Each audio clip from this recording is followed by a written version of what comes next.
दोस्तों आदाब, मेरा नाम है आरजे नियाज़ और आप मुझे देख रहे हैं रेडियो संगम के डिजिटल प्लेटफॉर्म्स पर।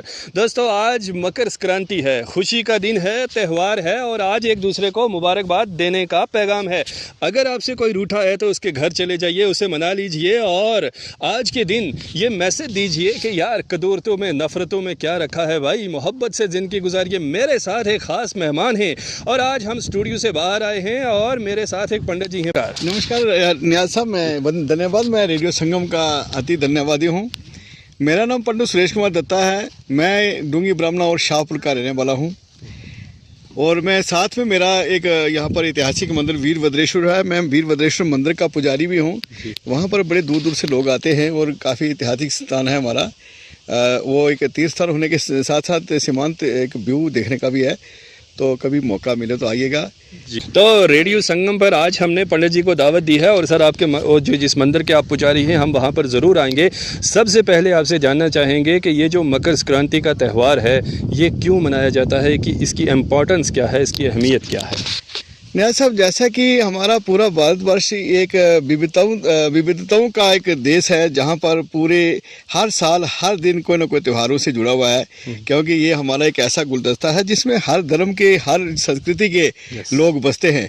हर एक मौसम की, हर एक स्थानीय लोगों के कल्चर की, हर एक चीज़ की यहाँ पर जो है इम्पोर्टेंस दी गई है। इसी प्रकार हमारे 12 मास आते हैं वर्ष के, जो हिंदू कैलेंडर के हिसाब से, उसमें जो है ये जब सूर्य जो है मकर राशि के ऊपर, यानी 10वीं राशि है हमारी सूर्य की, तो जब 10वीं राशि मकर राशि के ऊपर सूर्य का संक्रमण होता है तो हमारे हिंदू धर्म में अनेक तीर्थ स्थानों में, जैसा कि गंगा जी का हरिद्वार के अंदर हो गया, कुरुक्षेत्र हो गया, त्रिवेणी हो गया, उज्जैनी हो गया या समुद्र हो गया, या ऐसे प्रकार के जो हमारे तीर्थ स्थान हैं, जहाँ जहाँ पर जिस चीज़ को जो उपलब्ध है उसी में जाकर के स्नान दान करते हैं और अपने सभी जो अपने पड़ोस अड़ोस के लोग हैं उनके प्रति अपनी संवेदनाएं व्यक्त करते हैं। उन लोगों को अपने घरों में बुलाते हैं, अच्छे अच्छे पकवान बनते हैं और लोगों के अंदर आदान प्रदान होता है संस्कृतियों का। जी पंडित जी, बहुत अच्छा। मतलब कि ये त्यौहार हमारी संस्कृति का, हमारे कल्चर का एक बेहतरीन त्यौहार है और इस दिन जो है वो हम अपना जो कल्चर है उसको फ़रोग दे सकते हैं। अब ये बड़ा सुनहरी मौका है पंडित जी। हमने सुना है कि बड़े बड़े शहरों में ये त्यौहार बड़ी धूमधाम से मनाया जाता है, तो आप क्या समझते हैं कि गाँव में त्यौहार की कितनी महानता है, कितने बेहतरीन तरीके से मनाया जाता है और अहम बात कि इस दिन पकवान क्या क्या पकते हैं? सबसे पहले मैं आपको ये बता दूं कि हमारा जो कोई भी त्यौहार होता है उसको हमारे हेल्थ के साथ जोड़ा जाता है, हमारे स्वास्थ्य के साथ जोड़ा जाता है। जैसा कि हम बहुत गहन सर्दी के से निकल करके गर्मी की तरफ हमारा जब शरीर जो प्राकृतिक तौर पर हमारा शरीर तैयार होता है, तो उसमें हम जैसे सर्दी के मौसम में क्या क्या खाते हैं, हमें क्या क्या प्रिकॉशनें होती हैं कि हमें अपने शरीर को स्वस्थ कैसे रखना है।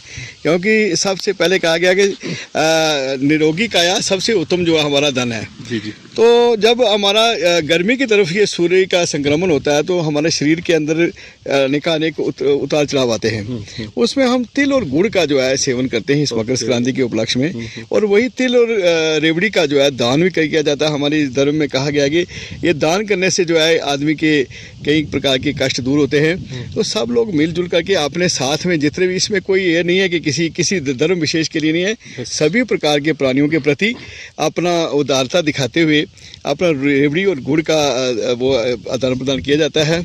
और आपने देखा होगा कि पूर्व उत्तर भारत में जैसे बिहार, बंगाल के अंदर जो है खिचड़ी का एक पर्व मनाया जाता है इसी दिन को, मकर संक्रांति का दिन को। और पंजाब में इसी को लोहड़ी के रूप में मनाया जाता है। रात भर जो है हमारे किसान लोग अपने खेत की मूंगफली का प्रयोग करते हैं और एक इकट्ठे होकर के एक घर के बाहर आंगन में आग जलाई जाती है। सब लोग उसमें नाच गाना करते हैं। जिन घरों में कोई बच्चे का जन्म होता है उस बच्चे की खुशी में वो लोग अपनी जो है सभी बधाइयाँ लेकर के वहाँ बांटते हैं। उसमें सब लोग अपना कल्चर का आदान प्रदान भी करते हैं। हमारे अध्यात्म के साथ साथ हमें कल्चरल और हमें इस जो कि आपसी भाईचारे को भी बरकरार रखते हुए इस प्रोग्राम को, पर्व को बड़ी हर्षोल्लास के साथ मनाया जाता है। अच्छा पंडित जी, बड़ी इंटरेस्टिंग बात जो है ना वो आपने बताई है कि इसी दिन जो है वो लोहड़ी का त्यौहार और मकर संक्रांति ये एक ही चीज़ें हैं। क्या ये बात सही है? और अगर मैं सही हूँ कि मकर संक्रांति हो या फिर लोहड़ी का त्यौहार हो तो ये एक ही त्यौहार है, तो फिर इसके दो नाम क्यों हैं? इसके ये है कि ये जो लोहड़ी है, लोहड़ी हमारे पंजाब, जम्मू और ये दिल्ली और ये जो उत्तर भारत है इसके अंदर इसका प्रचलन है। और जैसे हम इसको नीचे चले जाते हैं, पूर्व उत्तर के भाग में, मध्य भाग में चले जाते हैं, तो वहाँ पर ये खिचड़ी का इसको फिर पोंगल, कोई अलग अलग नाम से, कोई नए वर्ष के नाम से पुकारता है। साउथ इंडिया में इसको पोंगल के नाम से, जो हमारे यहाँ गन्ने का उत्पादन होता है, तो गन्ने का सर्वप्रथम जो पहले दिन हम उसको सेवन कब करते हैं, जिस दिन पोंगल का वो प्रसाद तैयार करके सब लोगों में बांटने के बाद उसके बाद हम उस गुड़ का सेवन कर सकते हैं। ऐसा मतलब वहाँ के किसानों का और वहाँ की संस्कृति का ये वो नियम है कि वो ऐसा करते हैं। इसी प्रकार हमारे पूर्वोत्तर के जो राज्य हैं जिसमें बिहार वगैरह मध्य भारत है, उसमें लोग खिचड़ी का बनाते हैं प्रोग्राम, और सभी प्रकार के लोगों को, अपने मित्रों को बुला के खिचड़ी के लिए वो लोगों को जो है उस दिन दावत देते हैं। लोग आते हैं वहाँ पर, खिचड़ी का सेवन करते हैं और एक दूसरे के प्रति अपना, जैसे हम शादी ब्याह में कार्ड निकालते हैं, ऐसे लोग वो अपने आप को सोचते हैं यार मैंने अपने दूसरे मित्र के घर में जाना है, तो वहाँ पर मैंने खिचड़ी का भात आज मैंने ग्रहण करना, तो लोग आते हैं वहाँ पर। जी पंडित जी, जैसे कि आपने पहले ही बात की कि हमारा हिंदुस्तान एक गुलदस्ता है और इस गुलदस्ते में कई प्रकार के फूल जो हैं वो खिल रहे हैं, तो मज़हब नहीं सिखाता आपस में बैर रखना, हिंदी है हम, वतन है हिंदुस्तान हमारा। तो इस उपलक्ष्य में आज के इस खुशी के मौका पर कंपोजिट कल्चर आपसी भाईचारे के लिए क्या पैगाम रहेगा? मैं यहाँ के नौजवानों को और अपने पूरे, जहाँ तक मेरी आवाज़ पहुँचेगी रेडियो संगमों के माध्यम से, मैं अपने नौजवानों को इस बात के लिए प्रेरणा देता हूँ, प्रेरित करता हूँ कि आओ हम मिलजुल करके, कई लोग पतंगबाजी का भी कल्चर को भी अडॉप्ट करते हैं, तो ये क्या है, एक दूसरे के प्रति जो कई नाराजगियाँ हैं, कोई अपने मन मुटावे, उनको दूर करने के लिए सब लोग एक प्रतियोगिता के रूप में अपने आप को उसमें जागरूक करते हैं और एक दूसरे के प्रति कोई छोटी मोटी मन मुटाव उसको दूर करने का प्रयास किया जाता है।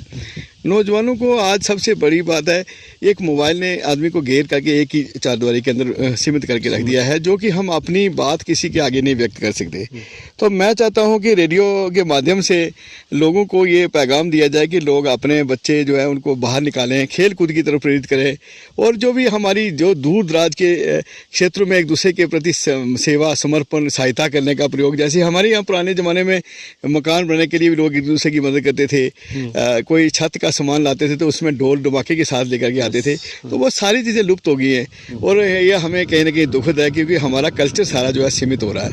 तो मैं चाहता हूँ कि नौजवान इस कल्चर को दोबारा जगाएं, उसको दोबारा अडॉप्ट करें, जैसे लोहड़ी का त्यौहार सभी लोग इकट्ठा होकर मनाएं और आपस में जो किसी प्रकार की कोई किसी के दुख तकलीफ है उसको भी एक दूसरे का निवारण करें, एक दूसरे की मदद करें। और कहीं कोई समझता है कि मेरे पड़ोसी को कोई मेरे द्वारा कुछ लाभ मिल सकता है, तो वो ऐसे ही मिलेगा जैसे आप लोगों के बीच में मिक्सअप हो गए। जी, तो पंडित जी आपसे बात करके बहुत अच्छा लगा, जिस तरह से इन्होंने कहा कि हम सबको मिलजुल कर भाईचारे के साथ, मोहब्बत के साथ, और एक बात मैं और जोड़ना चाहूँगा कि पेट्रियटिज़म के साथ इस दुनिया में ज़िंदगी गुजारनी है। और ये जो इस तरह के त्यौहार आते हैं, चाहे ईद हो, चाहे गुरपुरब हो, चाहे मकर संक्रांति हो, चाहे दिवाली हो, कोई भी त्यौहार हो, ये हमें सिखाता है कि हमें मोहब्बतें बांटनी है, हमने नफ़रतों को कई गज़ ज़मीन के नीचे दफन कर देना है, हमने एक अच्छा हिंदुस्तानी शहरी बनना है और दोस्ती को फ़रोग देना है। और हाँ दोस्तों, रेडियो संगम 88.8 FM को आपने सुनते भी रहना है, और जिन डिजिटल प्लेटफॉर्म्स पर आप मुझे देख रहे हैं आपने इनको फॉलो और सब्सक्राइब भी ज़रूर करना है। तो एक बार फिर पंडित जी आपका बहुत शुक्रिया, आपने कीमती वक्त दिया और बहुत सारी कीमती बातें हमारे साथ की। बहुत बहुत धन्यवाद। मैं फिर दोबारा एक बार अपने रेडियो संगम को धन्यवाद करना चाहता हूँ और मैं आशा करता हूँ, कामना करता हूँ कि हमारा रेडियो संगम बढ़े और इसके फॉलोअर बढ़े, लोग इसको सुनने में ज़्यादा सर अपनी इच्छा व्यक्त करें और लोग ज़्यादा से ज़्यादा इस प्लेटफॉर्म का यूज़ करें और लोग अपनी जो है अभिव्यक्ति को जो है खुल करके सामने रखें।